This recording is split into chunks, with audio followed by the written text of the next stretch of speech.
Peindre à l'eau,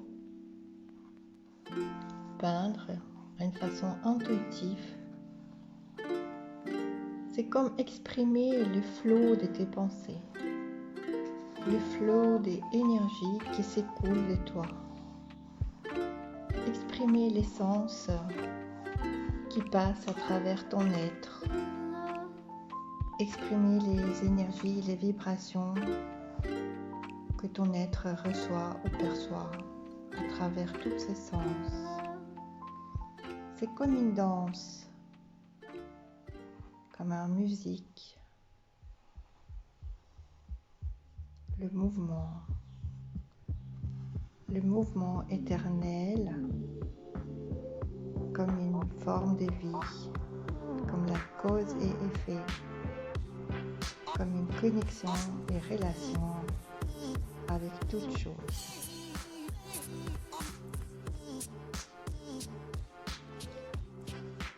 La peinture, tu peux pas tricher. C'est comme un acte inconditionnel. Parce qu'on voit tout de suite qu'est-ce qui se cache derrière. On voit tout de suite qu'est-ce que l'artiste il a cherché à travers cet espace. Est-ce qu'il cherche à plaire ou il cherche à se plaire à soi-même ou il cherche tout simplement à être et expérimenter un état d'être, tout simplement être bien avec soi-même et expérimenter cet état d'être bien, être en paix, être nourri par la beauté de chaque instant, de son pinceau, de chaque mouvement, de chaque forme, de chaque vibration des couleurs. Et c'est ce qu'on reçoit à travers chaque œuvre d'artiste. On reçoit dans quel état cet artiste était au moment de la réalisation de l'œuvre. Qu'est-ce qu'il a fait comme voyage? Qu'est-ce qu'il a découvert comme une sagesse?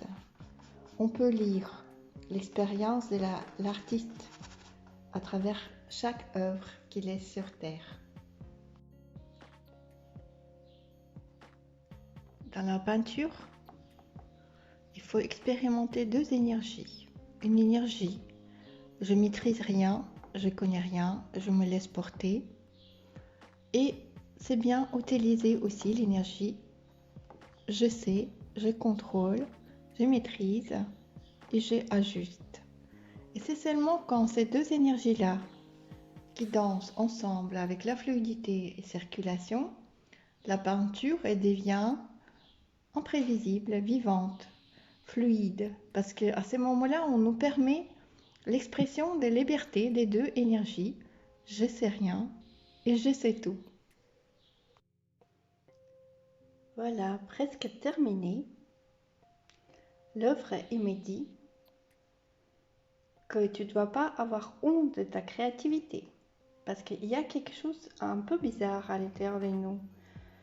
Quand on a une créativité débordante, c'est comme si on est gêné de l'exprimer en disant « Pardon, je dois encore exprimer ma créativité ». C'est comme si il y a une fausse modestie qui fait qu'on n'ose pas à nous donner le plaisir à exprimer tout ce qu'on a besoin d'exprimer. Parce que voilà, il y a des gens qui vont dire que tu es trop, ou les gens qui vont penser que tu prends trop de place et qui vont parfois te dire que oui, mais arrête avec ta créativité débordante, tu es trop. Et en fait, toutes les pensées comme ça, à quel point ça nous fait du mal quand on leur accorde l'importance, et à quel point ça nous fait du bien de tout simplement laisser notre créativité telle qu'elle est s'exprimer comme elle a besoin de s'exprimer. Alors regardons le ciel et soyons fluides.